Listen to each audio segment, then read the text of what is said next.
أعوذ بالله من الشيطان الرجيم. بسم الله الرحمن الرحيم. سورة أنزلناها وفرضناها وأنزلنا فيها آيات بينات لعلكم تذكرون. الزانية والزاني فاجلدوا كل واحد منهما 100 جلدة ولا تأخذكم بهما رأفة في دين الله إن كنتم تؤمنون بالله واليوم الآخر وليشهد عذابهما طائفة من المؤمنين. صدق الله العظيم. بسم الله الرحمن الرحيم. سورة النور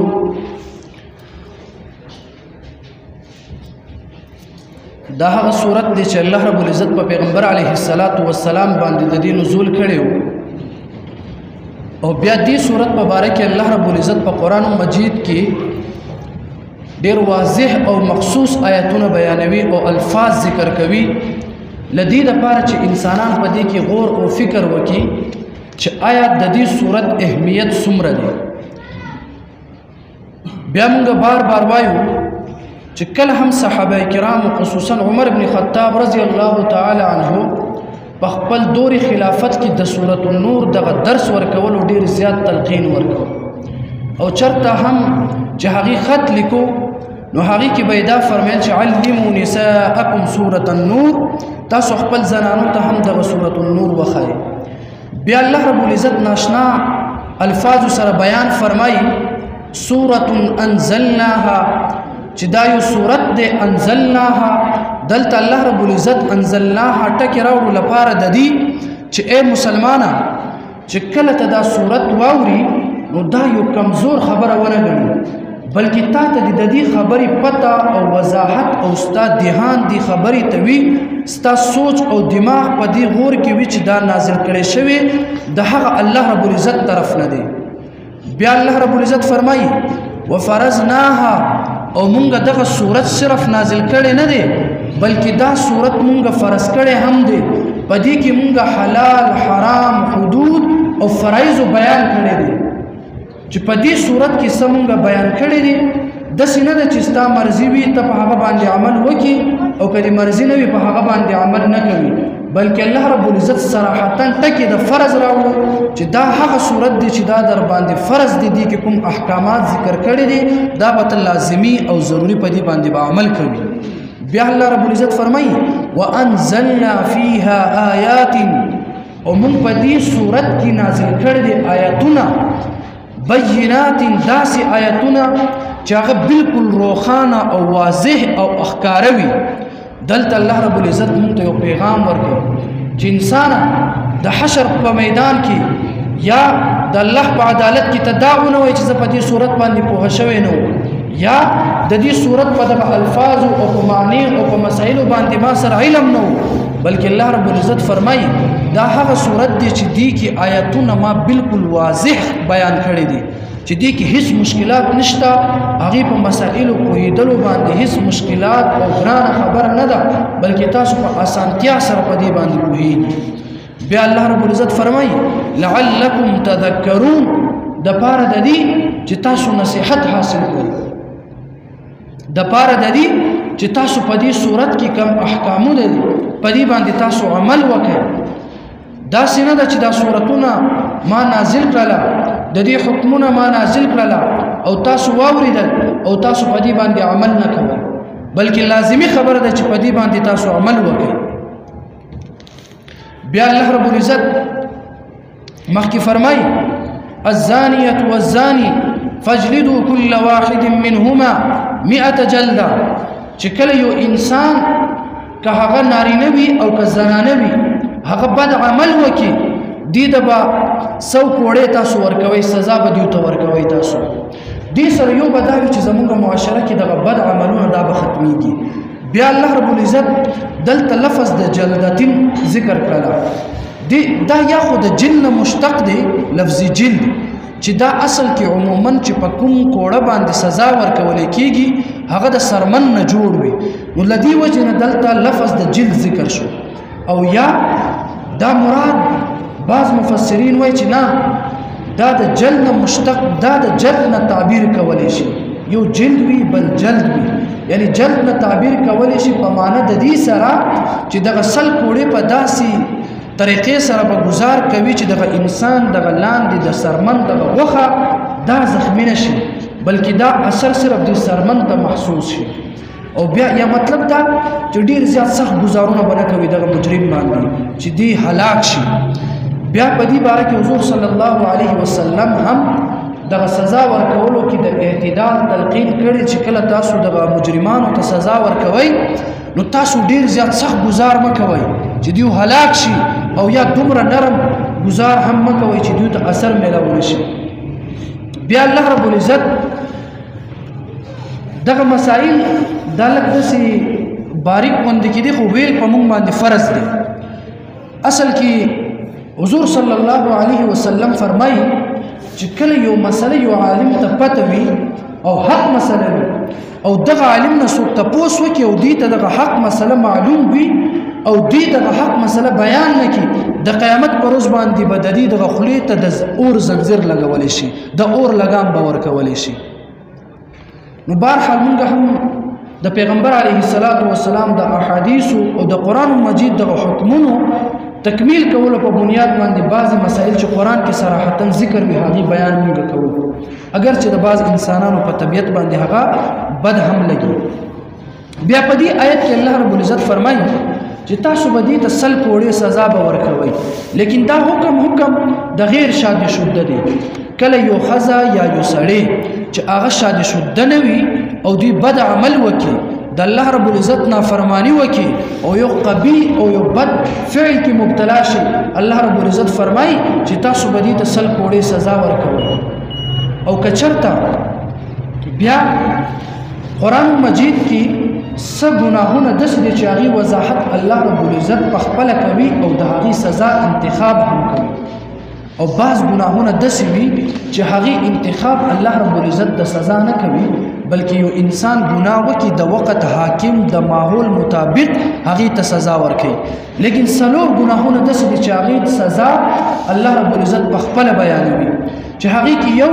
غلا کول دی، چې یو انسان غلا وکړي الله رب العزت هغې سزا انتخاب هم کوي چې دین لاس کړی شي. او نن موږ مسلمانان یو کنه، موږ وایو چې موږ اسلام هم منو، دین هم منو، قرآن هم منو، زموږ په معاشره کې څومره خلک غلا کوي، د چا نه لاس کړ شوی دی. نو اوس موږ سوچ کو چې آیا موږ په دغه قرآن باندې عمل کوو او که نه کوو، آیا موږ حق او سچ مسلمانان یو او که نه یو. بیا بل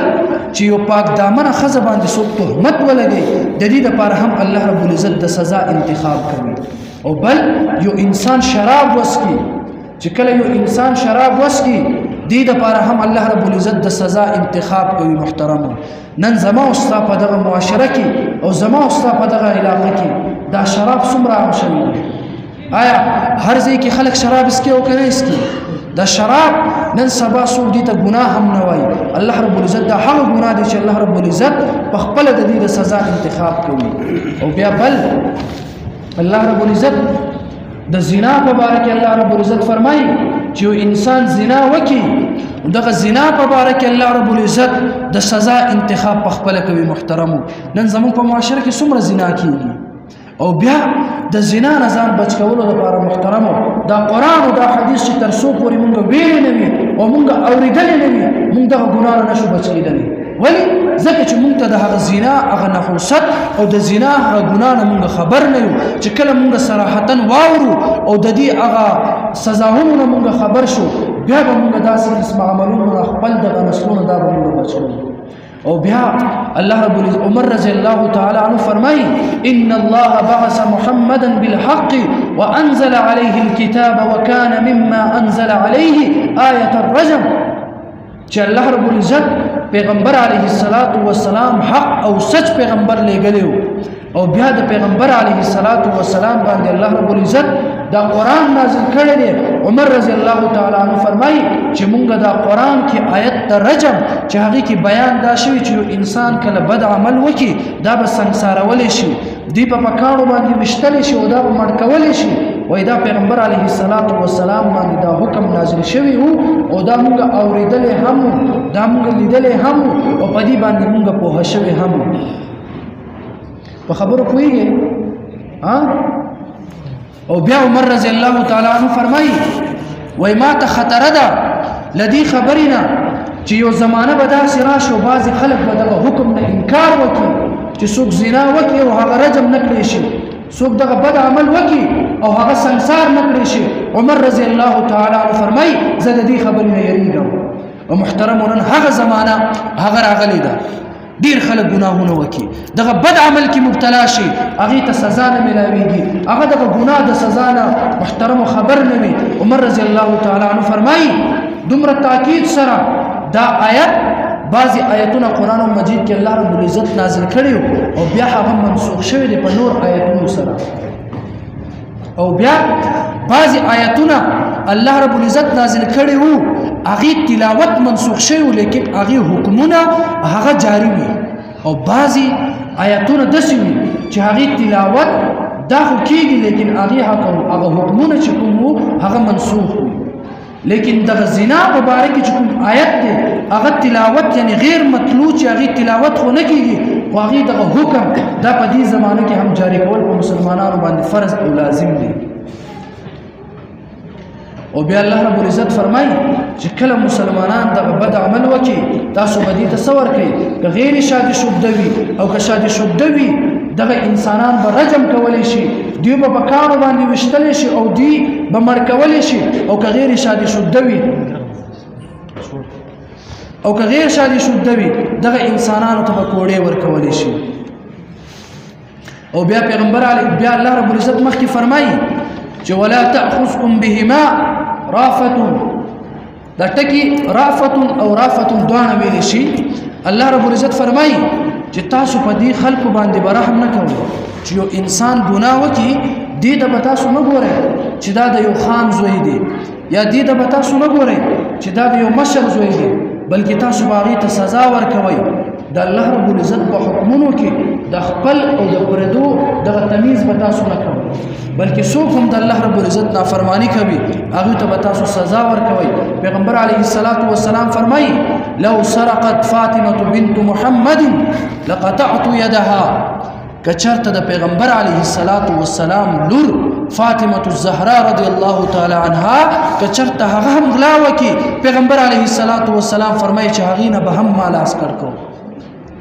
فاطمة الزهرا رضی الله تعالی عنها د جنت کې د ټول زنانو سردار وي، د هغه زنانه وي چې دی د پیغمبر علیه السلام ته د ټول لوریانو نه محبوب لور وو، او هغې په باره کې پیغمبر علیه السلام فرمایي که زما دغه لور هم دغه ګناه کې مبتلا شي چې غلا وکړي دې نه به هم لاس ورکولی شي. او بیا الله پیغمبر دې ځای کې دغه حدیث نه هم معلومیږي چې کله یو انسان ګناه کوي هغې باندې به تاسو رحم به نه کوئ بلکې هغوی ته به تاسو سزا ورکوئ. او بیا الله رب العزت فرمایي چې کله تاسو دیو ته سزا ورکوئ نو چې د مسلمانانو یو ډله حاضر شي او دیو د عبرت نشان جوړ شي او دوی شرمندګي شي، طائفتون یعنی دغه ډله د مسلمانانو دا دې په دې مجلس کې حاضر وي. نو دغه ډلې نه مراد ابن عباس رضی الله تعالی عنہ فرمایي چې 4 کسانو نه واخله تر 40 کسان پورې په دغه مجلس کې به موجود وي دغه میدان کې چې کله دوی ته سزا ورکولی کېږي. او بیا امام قتاده رحمه الله فرمایي چې 10 کسان موجود وي. همدارنګه اکرمه فرمایي چې کم از کم 2 کسان په دغه سزا ورکولو په ټیم کې موجود وي چې دوی دغه سزا د عبرت نشان جوړ شي. او بیا دلته یو بله مسله زده کړئ چې آیا یو انسان چې کله دغه شان دی بد عمل وکړي او هغه شادي شده وي نو آیا دې ته دغه سزا د صرف رجم کولی شي او کنه اول به کوړې ورکوي سل کوړې به ورکولی شي او بیا د هغې نه پس دا به رجم کېږي. نو دې باره کې امام اعظم ابو حنیفه رحمه الله او امام مالک و امام شافعي رحمه الله فرمایي چې دا کم خلق چې وي شادي شده وي او دوی دغه شان بد عمل وکړي دا به صرف رجم کولی شي. دیو ته به کوړې نه ورکولی کېږي بلکې دوی به صرف په کاڼو باندې ویشتلی کېږي او دوی به قتلولی شي. لیکن امام احمد رحمه الله په نسبت باندې چې کله هم یو انسان دغه شان بد عمل وکړي او دی واده کړی شوی وي دی ته به اول سل کوړې ورکولی کېږي هغې نه پس به دغه انسان په کاڼو باندې رجم کولی شي او مړ کولی به شي. امام احمد رحمه الله دلیل دغه آیت پیش کوي کوم چې موږ تلاوت کړو چې الله رب العزت فرمایي چې دوی ته به سل کوړې ورکولی شي. او امام ابو حنیفه رحمه الله دلیل دا دی چې حضرت ابو هريره رضی الله تعالی عنه او حضرت زید ابن خالد الجهینی رضی الله تعالی عنه روایت دی چې د پیغمبر علیه السلام په زمانه کې یو کسو چې هغه د یو زنانه ملازم او نوکرو او دا هلک چې کومو دا غیر شادي شده دی چې په کوم کور کې نوکرو نو د هغه کور کې د هغه خپل مالک یعنی هغه زنانه سره بد عمل وکړو نو دا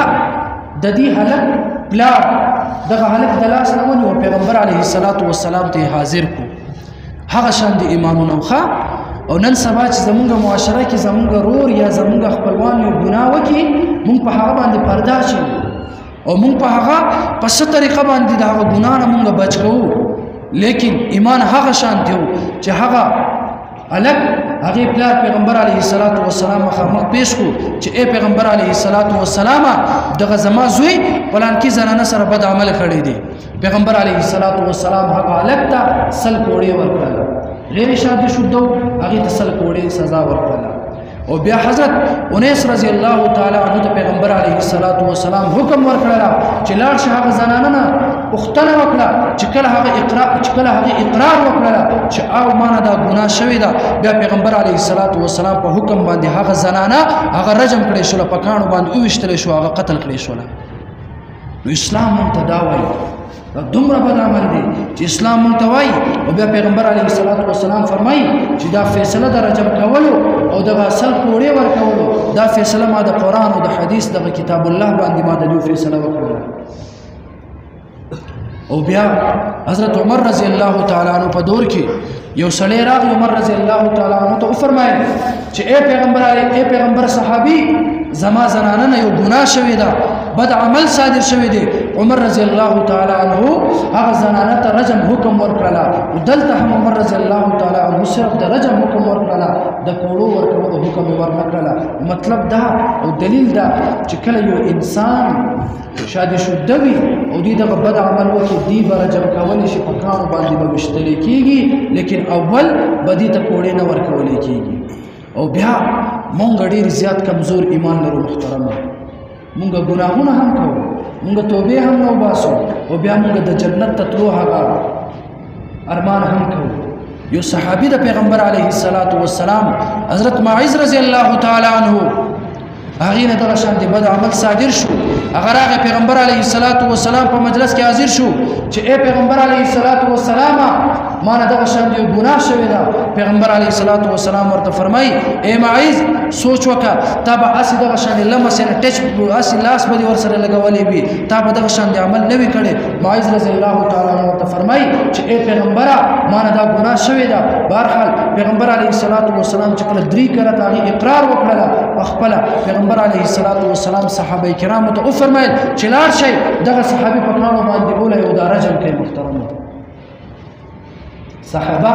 هغه خلکو چې هغې په باره کې پیغمبر علیه السلام باندې قرآن نازلیږي الله رب العزت فرمایي اولئک هم المفلحون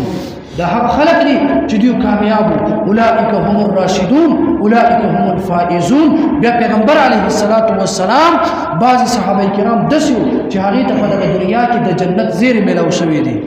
هغه صحابه هم چې کله یو عمل هغې نه داسې د الله رب العزت د حکم خلاف وشي هغې هم په هغه آیتونو باندې عمل کوي خپل ځان سزا ته پیش کوي. محترم نو موږ ته هم پکار دی دغه شان د ګناهونو نه موږ ځان وساتو